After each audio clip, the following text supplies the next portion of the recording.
Now, one of your books that we've got here always interests me. I've got a copy, the Vedic Prophecies. And you're going to do a reprint of this and do a little... Yeah, I've been doing some extra study and extra research, and so that I'm gathering more and more information to put in a new version of the Vedic Prophecies, which will probably, maybe in another 2 years will come out.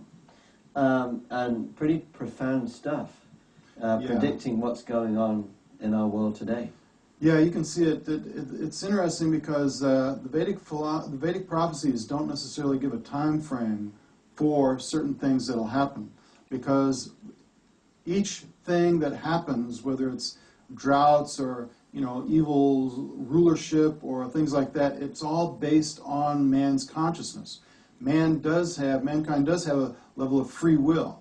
They can adjust their future according to their level of consciousness that they want to enter into. Wow. The faster the consciousness becomes degraded, then the worse the scenario becomes, or the sooner these unfortunate reversals in life or in the predictions will manifest. So it's no set time frame. Man can carve its own destiny, so to speak, but there's certain tendencies which are bound to happen within the next, 1,000, 2,000, 3,000 years that are predicted. Now, how that happens or how that unfolds is basically up to us. Wow. So it doesn't say that in the 21st century this is going to happen or that's going to happen, which is where a lot of psychics go wrong. Even Nostradamus, he's been correct on many different avenues, but the further out he goes, the less the accuracy has been shown to take place. Yeah. So similarly, mankind can adjust his future according to the level of consciousness. In other words, the higher the consciousness, the higher the level of living, and the less reversals or the less problems will come up in life. Whereas if he gets too degraded, then obviously whatever could have happened 50 years ago is going to happen 5 years from now. This really correlates with what we were talking to with Chip in his book. That, we have a certain kind of blueprint, really, for our lives, but within that, you have this free will and this ability to take even negative situations and turn them around. Right. And I think, like you're saying, the key word is consciousness. Yeah. Exactly. Now, don't you explain that consciousness is actually what we call the soul? No. Consciousness is what pervades the... Consciousness is like the area where we live. You have the mental aspect, you have the intellectual aspect, but the aggregate level of all that is the consciousness. Consciousness is the thinking, feeling, and willing of a person. Yeah. That kind of like pervades the soul, or, enwraps the soul. The soul is still separate from all that. Yeah. Your consciousness may be completely materialistic.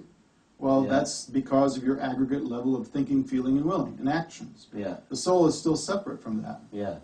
So if you spiritualize your consciousness, then actually that's when you become more and more united in your spiritual perception. How you can see the soul, how you can perceive the soul, and live as the soul. Yeah. So it also depends on, what level of consciousness you want to exist in.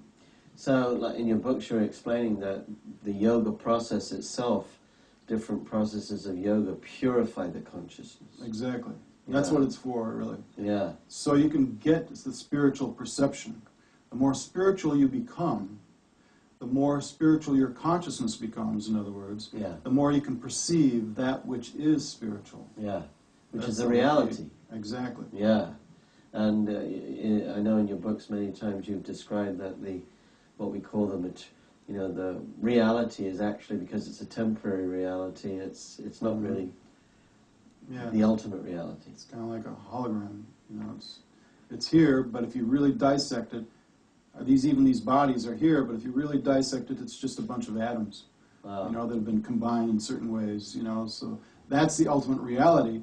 But in the meantime, I appear as Stephen Knapp, or I'm like this, or I'm like that. But when it all comes down to the basic element, we're all a bunch of atoms, really. So I want to thank you for joining us on the show again. We're showing your website.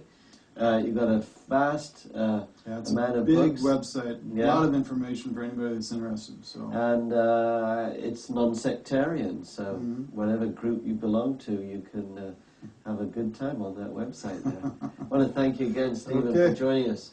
We also want to thank our other guest, Chip St. Clair, and his fabulous new book, The Butterfly Garden.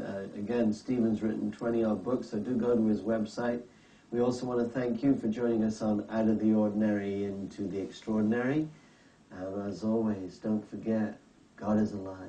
Magic is afoot.